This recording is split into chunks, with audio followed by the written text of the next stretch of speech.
तलवार गायब है, ढाल भी नहीं है। कहाँ गए युवराज? युवरागी, अभिवादन रहने दीजिए। युवराज कहाँ हैं? वो तो किला छोड़ चुके, सुबह सुबह ही जा चुके हैं। छत्रपति शिवाजी महाराज की जय हो। श्री गणाधिपते नमः। श्री नरहरि रूपाय नमः। लोभ किसका हो? एक प्रतिभाशाली व्यक्ति से मुलाकात। क्या महत्वपूर्ण नहीं है? मूर्खों का साथ। सच्चा शूर कौन? वो जिसने अपनी इंद्रियों को वश में कर लिया हो। असली धन क्या है?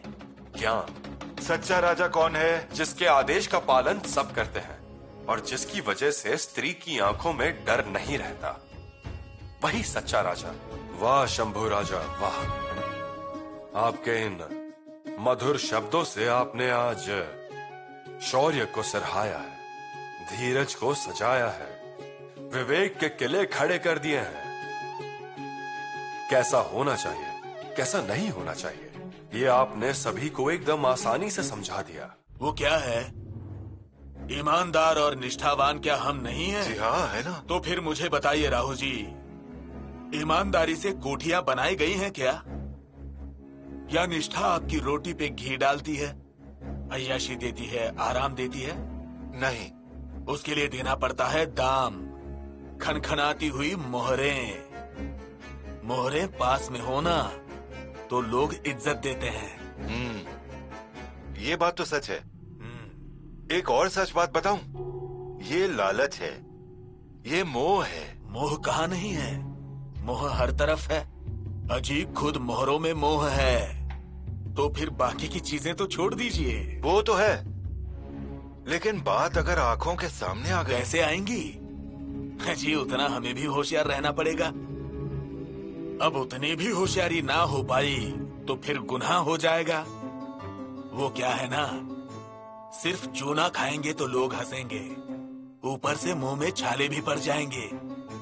और फिर भी चूना खाना हो तो पान में डाल के खाइए। ये समझ गए ना? राजी हूँ। वैसे ही यहाँ भी एक बात याद रखिए, लेने वाले ने देने वाले को दान पात्र दिखाना चाहिए। दान पात्र में डाल दो भैया, यही कहना है। फिर वो चोरी नहीं, दक्षिणा होती है। दान का धर्म संभाला जाता है और लोग उस दान पात्र की तरफ इज्जत से देखते हैं। और हमें भी लेते समय संकोच नहीं होता। आ गई समझ में, लेकिन आप होशियार बहुत हैं। आज की दुनिया में इसका विकल्प नहीं। अब बाबूलाल व्यापारी आ रहा है, वो खाली हाथ थोड़ी ही आएगा। हालात देख लेने हैं, उम्मीद बंधे और बात बन जाए तो कर दो दान पात्र आगे। नहीं कीजिए, लेकिन हमें बीच में मत रखिए। नहीं रखूंगा। आप ईमानदार हैं, लेकिन क्या ईमानदारी का दूसरा पहलू जानते हैं आप? वो पैरों से अपाहिज हैं, उठा के गोद में लेना पड़ता है। शुरुआत में अच्छा लगता है, लेकिन बाद में उसका वजन हम झेल नहीं पाते। समझे ना? आ गई बात समझ में। रुकिए, क्या है इस संदूक में? मालिक, इसमें मोतियों की माला, मोतियों के कर्णफूल, नथ और हार हैं। विसा जी, इनका संदूक खोलिए तो तलाशी लीजिए, और फिर इनकी भी तलाशी लीजिए, और फिर सारे सामान की सूची बनाकर दीजिए। जी। जाओ। आओ आओ मेरे साथ आओ।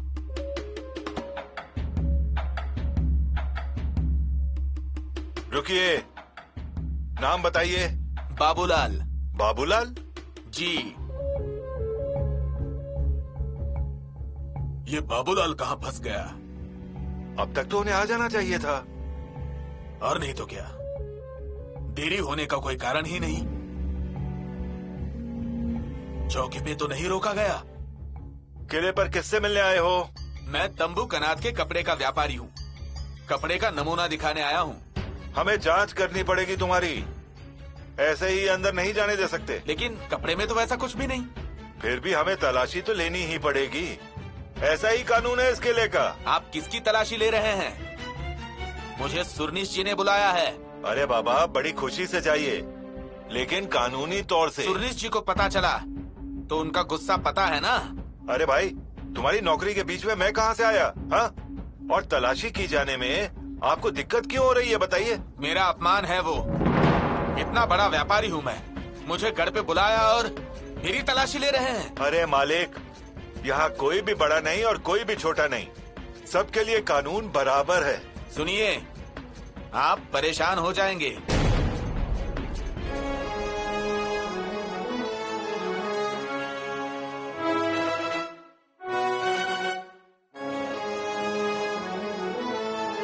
मतलब आप मुझे छोड़ेंगे नहीं? नहीं। बाबूलाल व्यापारी को। सुनिए, आप व्यापारी हैं, व्यापारी जैसे ही रहिए। हम किसी की भी इतनी बात सुनते नहीं हैं, लेकिन आप तो कुछ ज्यादा ही बातें कर रहे हैं। सुरनीश जी ने भेजा है।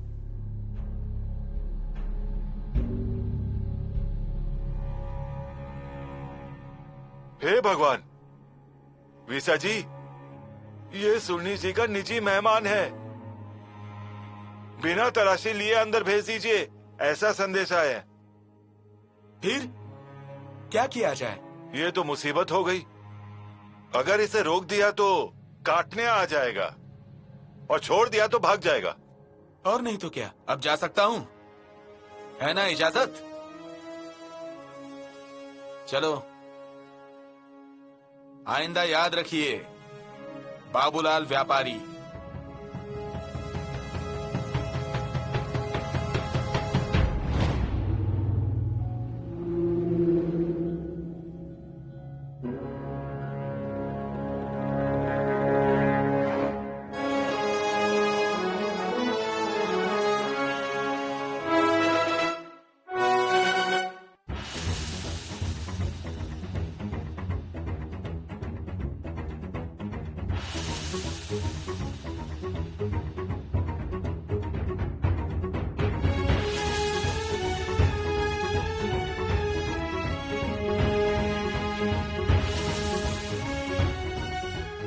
छानबीन कीजिए, अभी के अभी।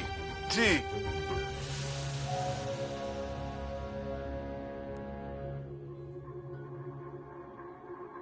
अन्ना जी पंत,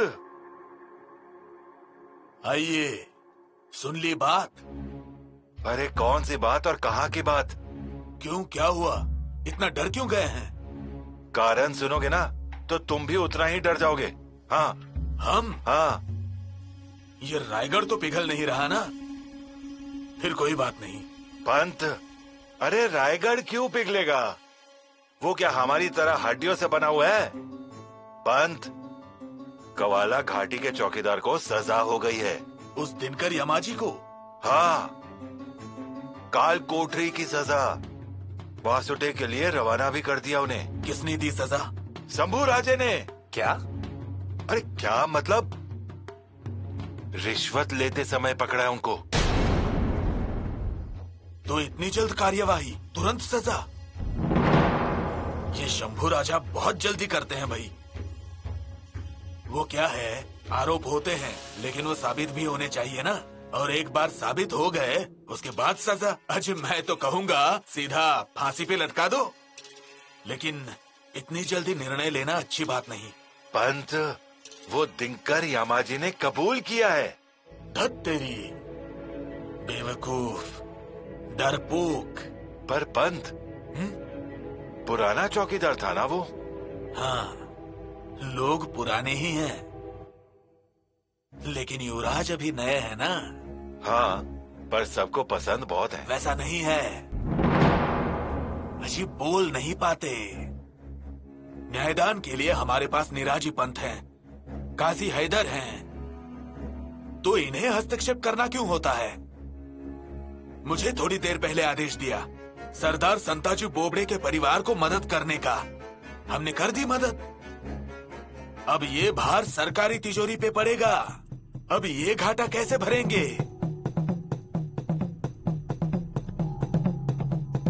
ये बाबूलाल कहाँ फंस गया?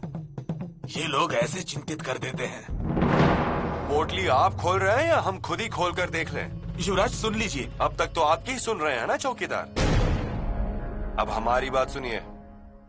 गांठ खोलिए, ताते बा आगे बढ़िए। जी।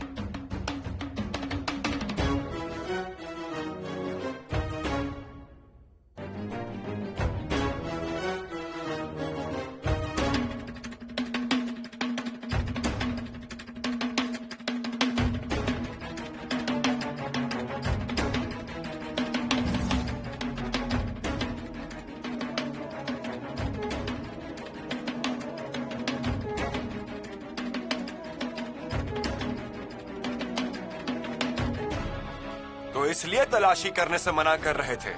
नहीं मतलब किसके लिए लाए हो ये नजराना? नजराना नहीं युवराज, वो ये मूर्तियां किसके लिए लाए हो? तराशी हुई मूर्ति लाने का संदेश सुरनीश जी का था।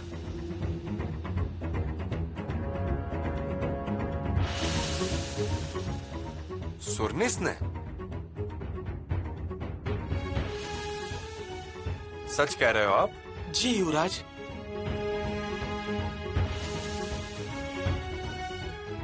तात्याबा, ये माल जब्त कर लीजिए। जी युवराज। अजी अजी अजी युवराज, इन चीजों को अनाजी पंत के पास लेकर जाइए। सारी जब्त की हुई चीजों को सरकारी तिजोरी में जमा करवाने के लिए कह दीजिए और इन्हें यहाँ पर चौकी में ही रखिए।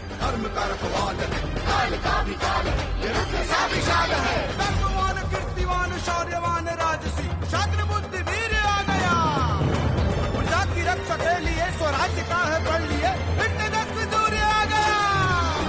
छावा जीवा का छावा, छावा संभाजी राजा, छावा जीवा का छावा, छत्रपति संभाजी राजा।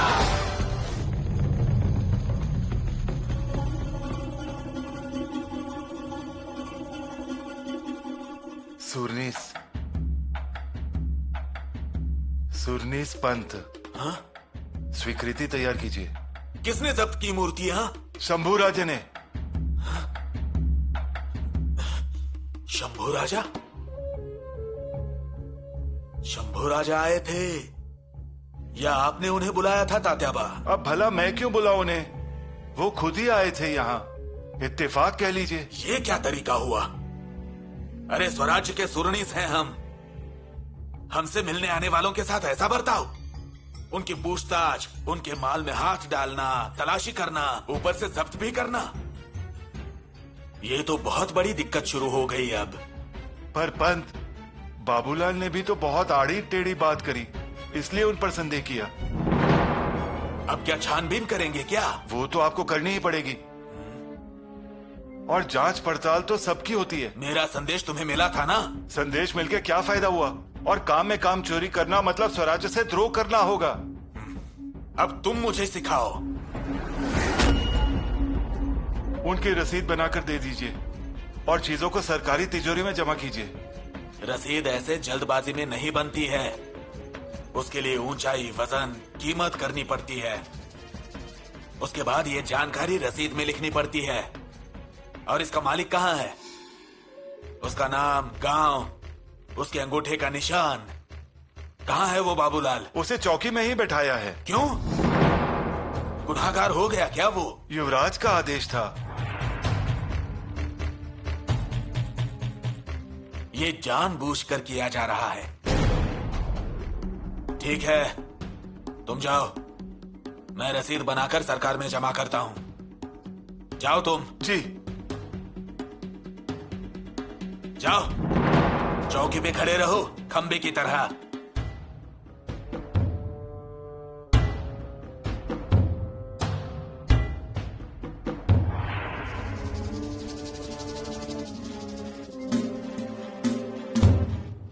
ये थोड़ा ज्यादा हो गया। देखिए ना, मतलब कि अचानक से डाका डालने जैसा हो गया। अभी छापे ही पड़ते रहेंगे। इसका अंदाजा मुझे पहले से ही था। जब नागोजी भागोजी का खटला घुमाया ना, तभी। है ना? राज्याभिषेक के समय गागा भट्ट के साथ कितनी चर्चा। वो वेदो नारायण, ये इतने से लड़के 16 बरस के, ये गागा भट्ट जी को राज्याभिषेक के विधि के सभी मंत्र बता रहे थे। ये ऐसा कीजिए, वो वैसा कीजिए, ये मंत्र ऐसा, वो मंत्र वैसा। पंत, युवराज ने तो संस्कृत की पढ़ाई भी की है और इतना बुद्ध भूषण भी लिखा है। लिखा, सुन लिया। वो बुद्ध भूषण ही फसाद की जड़ है। वही डर है मुझे। पर मुझे तो डर दूसरी बात का लग रहा है। उस बाबूलाल ने मुंह नहीं खोला तो ठीक है। वो मेरा नाम ले सकता है?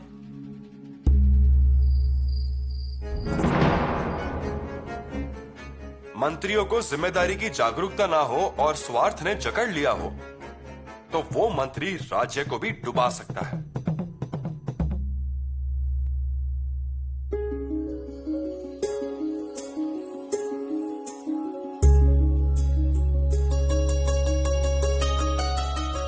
क्या देख रहे हैं?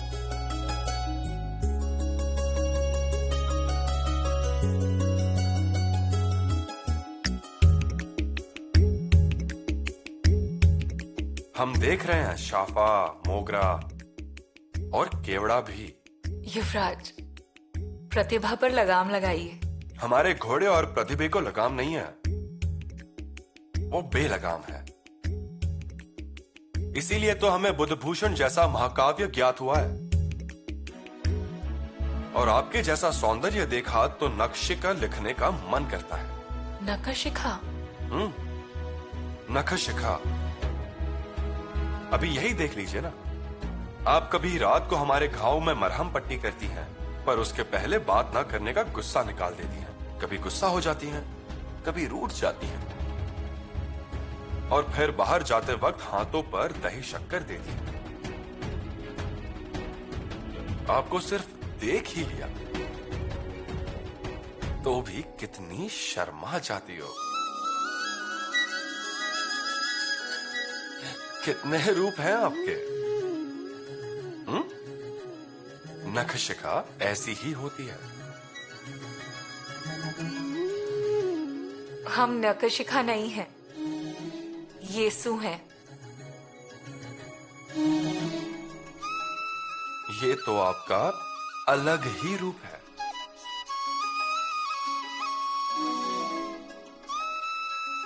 कल आपका भी एक अलग ही रूप देखने को मिला।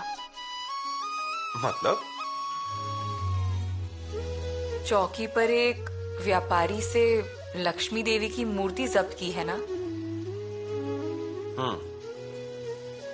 उस व्यापारी को अनाजी पंत ने बुलाया था।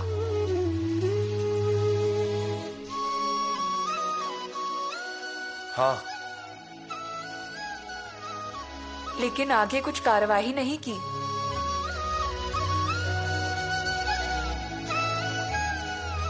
यीशु, हमारे लिए वो बात कल ही खत्म हो गई। हम ये पहले से जानते थे।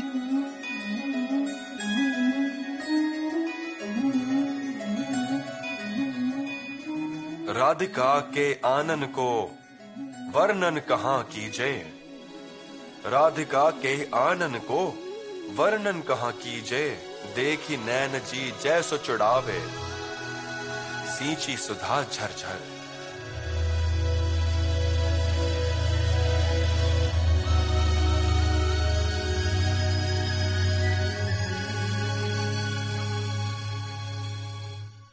इन शब्दों को धार है, इस तलवार को धार है, लेकिन उन पर चलना मुश्किल हो रहा है। मतलब? अन्याय हो रहा है महारानी साहिबा। कौन सा अन्याय? किस पर अन्याय? हमसे मिलने आने वाला हर मेहमान आरोपी, उसे संशय की दृष्टि से देखा जाता है। किसने देखा? उन्हें चौकी पे बुलाते हैं, बिठा के रखते हैं, उनकी कीमती चीजें जब्त करके सरकार में जमा कर देते हैं। यह ऐसा चल रहा है।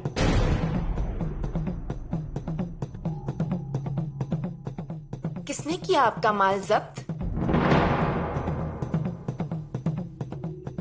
माफ कीजिए, लेकिन नाम बता दिया तो चुगली करने का पाप लगेगा, और नहीं बताया तो महारानी साहिबा की अवज्ञा होगी। बताइए, किसने माल जब्त किया है आपका? युवराज ने।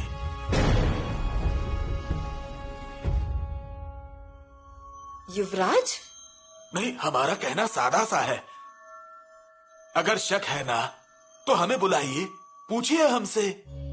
हाँ, अगर हम ना बताएं तो बात अलग है। उन्होंने खुद ही कार्रवाई की, बताइए ना। नहीं, बुलाना चाहिए, पूछताछ भी करनी चाहिए। सही कहा ना, लेकिन ऐसा होता नहीं है। इन बातों का खुलासा कहां करें हम? महारानी साहिबा, आपके चरणों के सिवा दूसरी जगह नहीं है।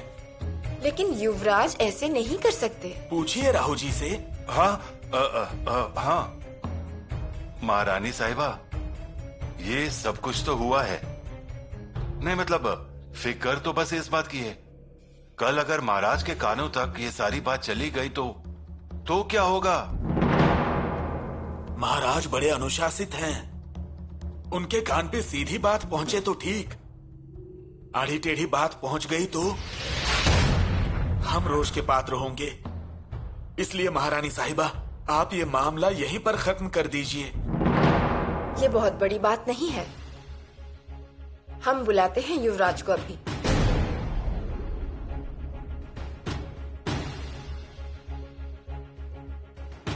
जो कुछ भी हुआ उसका स्पष्टीकरण मांगेंगे।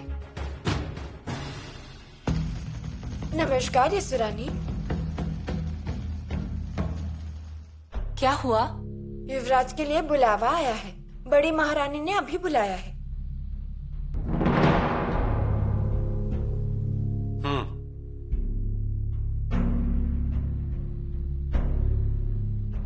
क्या हुआ? कुछ नहीं। सुरनिस माताश्री के महल तक चले गए। अब बात और बढ़ जाएगी। पता नहीं। उन्होंने शिकायत तो नहीं की होगी ना माताश्री से? कह नहीं सकते। आप किसी से भी ज्यादा झगड़ा मत कीजिए। माताश्री की सुन लीजिएगा, पलटकर जवाब मत दीजिए। यीशु, माताश्री को हमने कभी पलटकर जवाब दिया है? जानते हैं हम, लेकिन ये कहना हमारा फर्ज था। ठीक है, दही शक्कर दीजिए। उसके पहले हमें वचन दीजिए। भरोसा नहीं है हम पर? यीशु, हमने बताया ना आपको, वो बात कल ही हमारे लिए खत्म हो गई है। हम भूल भी गए उससे। वही, जल्दी आ जाइएगा, हमें कविता सुननी है। दीजिए।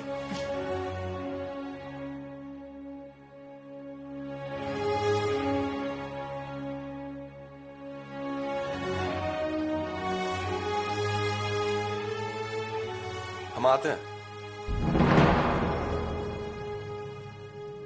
बाकी यीशु, दही बिल्कुल हमारे जैसा ही है, खट्टा और मीठा भी। अच्छे काम के लिए मीठे और स्वराज्य द्रोह के लिए खट्टे।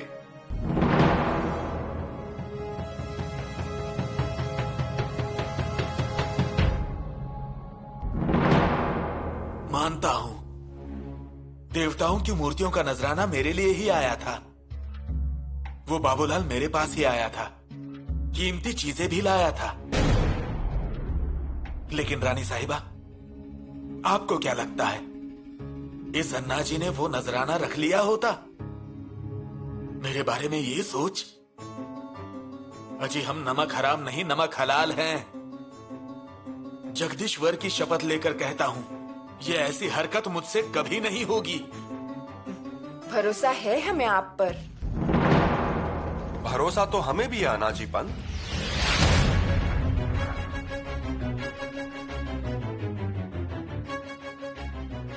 माताश्री, लेकिन दो बातों का खुलासा करते हैं। पहली बात, नजराना कभी भी छुपाकर नहीं लाया जाता अनाजी पंत। माताश्री, नजराना कपड़ों के अंदर छुपाकर लाया गया था। और दूसरी बात, बाबूलाल व्यापारी किले पर आने वाले हैं, यह बात अनाजी पंत को पहले से ही मालूम थी। उस वजह से चौकी पर पहले से ही सूचना दी गई थी, और यह बात उस बाबूलाल व्यापारी को भी मालूम थी। इसलिए वो उस चौकीदार को कुछ बता नहीं रहा था, सुरनिस का नाम बता रहा था। लेकिन पूछताछ मत कीजिए, ऐसा नहीं कहा था। बस मेरे पास लोग आने वाले हैं, बस यही संदेश भेजा था। संदेशा इतना ही भेजना होता है ना अनाजी पंत? विशेष संदेशा भेजकर लोगों को क्या समझाना होता है वो लोग समझ जाते हैं। आपका कागज देखकर चौकीदार बाबूलाल को तलाशी लिए बिना ही छोड़ रहा था। इस बात का जिम्मेदार चौकीदार है। अजय, मैंने तो कागज पे इतना ही लिखा था कि जल्दी छोड़ दीजिए। ठीक है, पर मूर्तियों को कपड़े में लपेट कर लाया गया था, ये बात सच है ना? अर्थ का अनर्थ हो रहा है महारानी साहिबा। युवराज, मूर्तियां कपड़ों के बीच में रखकर लाई गई क्योंकि सफर में सुरक्षा जरूरी होती है, इसलिए वैसे लेकर आए। होगा, बिल्कुल होगा, लेकिन माताश्री, हम अगर ऊपर ऊपर से छानबीन करके बाबूलाल को छोड़ देते तो हमें भी पता नहीं चलता कि कुछ है उसमें, क्योंकि तलाशी लेते वक्त बाबूलाल कुछ भी नहीं बोला, चुप बैठा था। डर गया होगा बेचारा। और युवराज, हमारे पास किसी भी रास्ते से कुछ भी आया होता ना तो वो हम सरकार में ही जमा कर देते। कैसे यकीन करें? वो कैसे? अजी युवराज, स्वराज्य का मंत्रिमंडल कैसा है यह आप जानते ही हैं। लूट में मिली हुई कल्याण के सूबेदार की बहू का मोह ना रखते हुए उन्हें महाराज के सामने खड़ा किया। सूरत का महाखजाना जैसा था वैसे ही स्वराज में लाया गया। तोरणा के तट में मिली हुई मोहरों की 7 हंडियां वैसे के वैसे महाराज को दी गई। किसी ने मोह नहीं किया। बहू की और सोने की बात तो छोड़िए, अजी कुछ लोगों ने तो अपनी गर्दन भी कटवा ली। स्वराज्य के लिए अपने प्राणों की आहुति देने वाले हम लोग हैं। ये ऐसे नजरानों के लिए लालच रखेंगे? बिल्कुल नहीं। अजी युवराज, अपने लोगों को पहचानिए।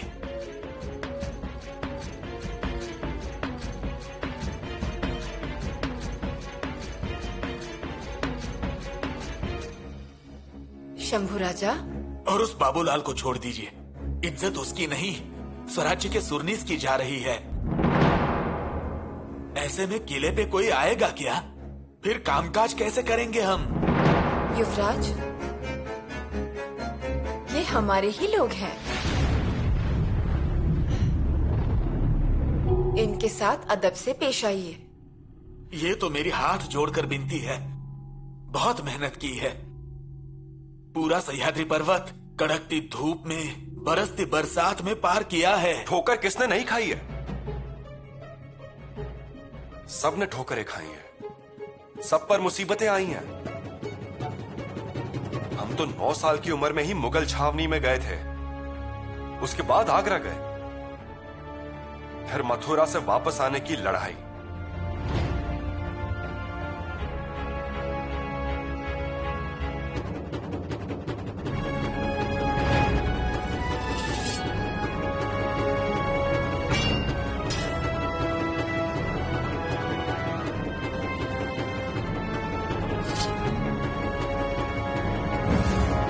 माताश्री, हमने भी बहुत कुछ सहा है, लेकिन ऐसे बोल के नहीं दिखाया है कभी।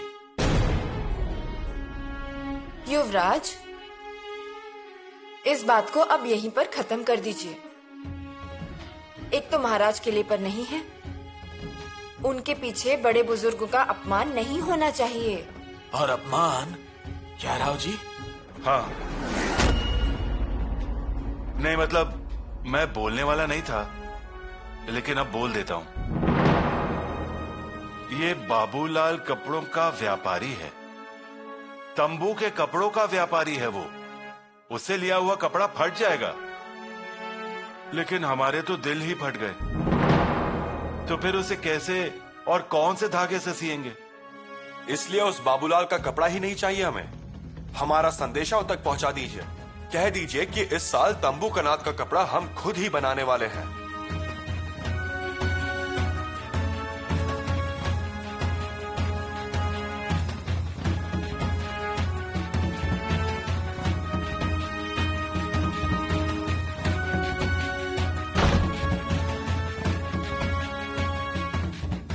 देख लीजिए, जाते समय चलता हूं भी नहीं कहा।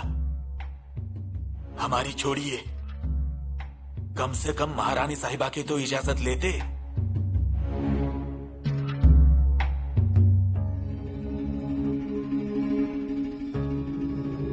कैसे बर्ताव करते हैं।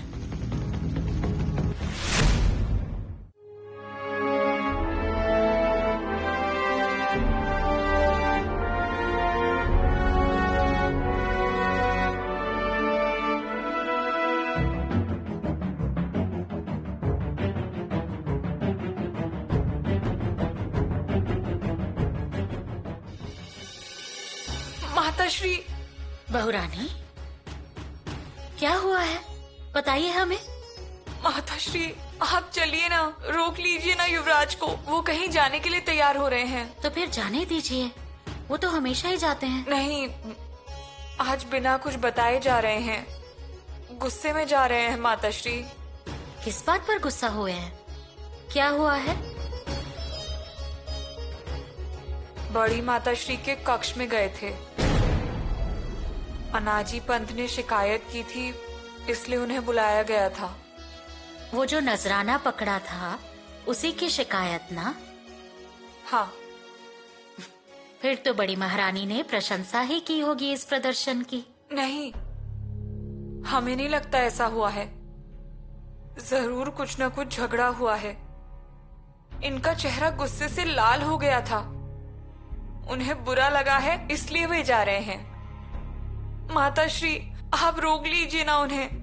रोक लीजिए ना युवराज को, वे बगीचे में ही होंगे। बहुरानी, गुस्से में बिना कुछ सोचे गलत बोल दिया होगा राजकुमार शंभू ने, इसलिए। नहीं, ऐसा नहीं हुआ है। हमने युवराज से वचन लिया था, पलटकर जवाब नहीं देंगे, सबका मान सम्मान करेंगे। उन्होंने वो वचन निभाया होगा, लेकिन बाकी लोगों ने उनके शांत रहने का फायदा उठाया होगा। हम बड़ी महारानी के कक्ष में जाके उन्हें सब कुछ बता देंगे। नहीं, वो नहीं करना है। हम नहीं चाहते हैं कि छोटी छोटी बातों से महाभारत खड़ी हो जाए। नहीं होगी महाभारत, और हम है ना। फिर से ऐसा ख्याल भी मन में मत लाइएगा। माताश्री, हम नहीं लाते हैं, लेकिन आप चलिए ना, रोकिए ना युवराज को, कृपया करके चलिए। चलिए बहुरानी,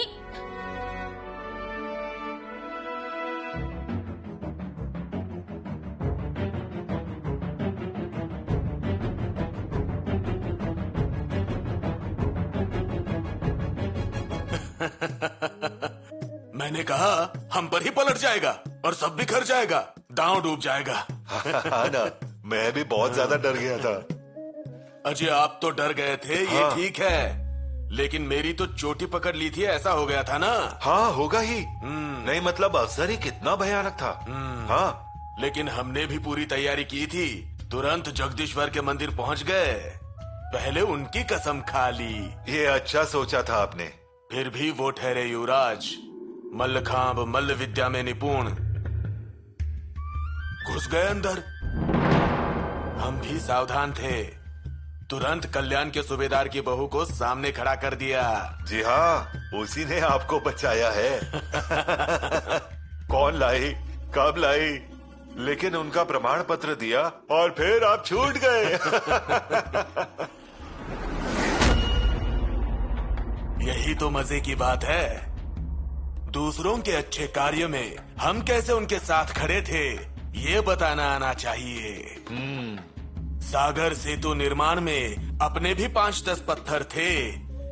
ये चिल्लाकर बताने से प्रभु कृपा होती है, मान भी मिल जाता है। हाँ हाँ। और बड़ी रानी साहिबा को क्या चाहिए? थोड़ा भावनाओं का पानी अपनेपन की अंजलि से उनके बड़प्पन पर छिड़क दिया तो वो पिघल जाती हैं। वो भोली हैं, इसीलिए तो हमारा फायदा होता है ना। बच गए हे जगदीश्वर। हाँ। लेकिन युवराज बड़े ही होशियार हैं, तेज नजर वाले। उन्होंने नजराने को पकड़ ही लिया। लेकिन हम भी कुछ कम नहीं। हम वो नजराना सरकारी तिजोरी में जमा करने वाले थे, यही बता दिया ना। पर आगे से एक बात का ध्यान रखिए, अभी तो ये टल गया है, इसके आगे फिर से ऐसा होना नहीं चाहिए। अजी, ये तो छोटी बातें हैं। हाँ, पर आप थोड़ा संभल कर रहिए। अगर आपका यही गाफिल रहा ना, तो एक दिन युवराज के सामने गिरने पर मजबूर हो जाएंगे। लेकिन महाराज ने कभी छोटी छोटी चीजों पे ध्यान नहीं दिया। हाँ, पर युवराज देते हैं। स्वराज के लिए वो कुछ भी करने के लिए तैयार हो जाते हैं और बहुत ही सतर्क रहते हैं वो। इसीलिए कहा जाता है ना, सूरज की आंच जितनी नहीं लगती, उससे ज्यादा उससे गर्म हुई रेत की आंच लग जाती है। इसीलिए आपको फिर से कह रहे हैं, होशियार रहिए। परंतु आप तो सुरनीस पंथ हो, हाँ? थोड़ा सा होश रखिए और ऐसे फंदों में मत पड़ जाइए। हाँ अजी राहु जी, गाणगापुर जाने के बाद भस्म तो लेकर आते ही है ना, चुटकी भर ही क्यों ना हो। पंढरपुर जाने के बाद बाकी तो रहने दीजिए, लेकिन माथे पे कुमकुम लगाते हैं कि नहीं? अजी तो उसमें बुरा क्या है? मंदिर में आरती के बाद प्रसाद सबको मिल जाता है, वैसे ही इसे भी प्रसाद समझना चाहिए। नहीं तो फिर हम कब बड़े होंगे, मुंह कब मीठा होगा। अरे पंथ, पर इसमें तो जोखिम है। जोखिम तो है, लेकिन उसे बांध के रखना चाहिए ताकि वो डगमगाए ना। उसके लिए खंभा भी वैसा ही होना चाहिए, बेहद मजबूत।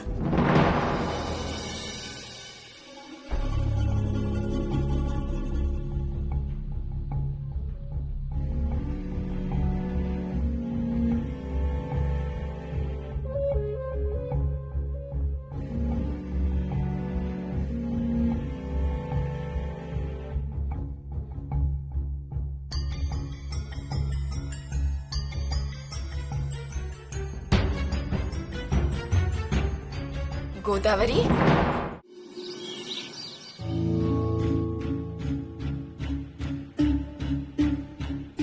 आइए बैठिए, पानी लीजिए। हमें नहीं चाहिए। कहाँ चले गए थे आप? कितनी राह देखी हमने, कुछ बताया भी नहीं हमें।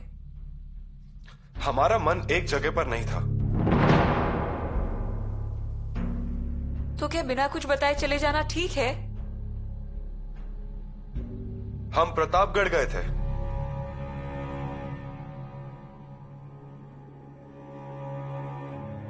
आपने वचन दिया था हमें कि आप शांत रहेंगे।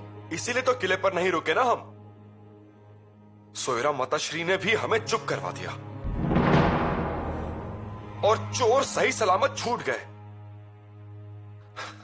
हमसे वो सहा नहीं गया।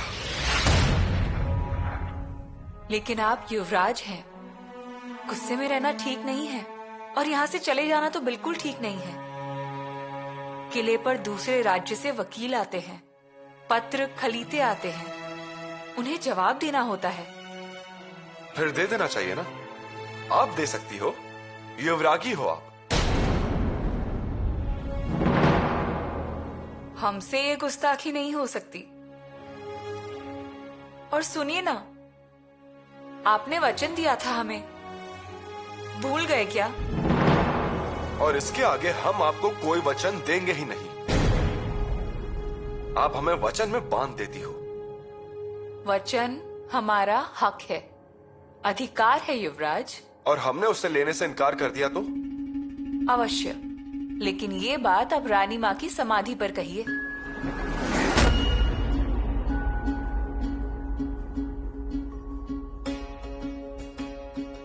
हो गया। मतलब आपको भी मालूम है उस तीर्थ क्षेत्र पर हम भी गलत नहीं कर सकते।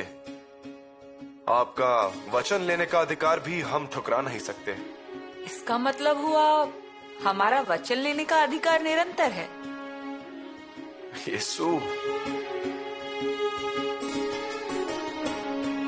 यीशु हमसे झूठ सहा नहीं जाता। दिखावे से हमें चिढ़ है और अन्याय हमें बेचैन कर देता है। फिर हम खुद को काबू में नहीं रख पाते हैं।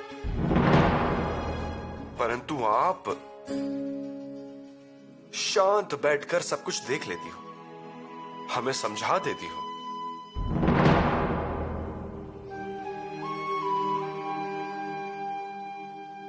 मूल रूप से आप सच्चे इंसान हैं और आपको लगता है कि सभी लोग इसी राह पर चलेंगे, लेकिन ऐसा होता नहीं है। वही, उतनी तो हमारी अपेक्षा थी कि अनाजी पंत अपनी गलती कबूल कर ले, इतनी ही हमारी इच्छा है। लेकिन उन्होंने ऐन मौके पर बाकी लोगों की निष्ठा के दाखिले दिए। सिर्फ आपको वचन दिया था और माता श्री सामने थी, इसलिए हम चुप थे। लेकिन यीशु इन्हीं अनाजी पंत को पोर्चुगीज की तरफ से सोने की माला और रत्न हार आते हैं, मतलब ये मंगवाते हैं। ये भी हमें मालूम है। फिर भी हम चुप बैठे।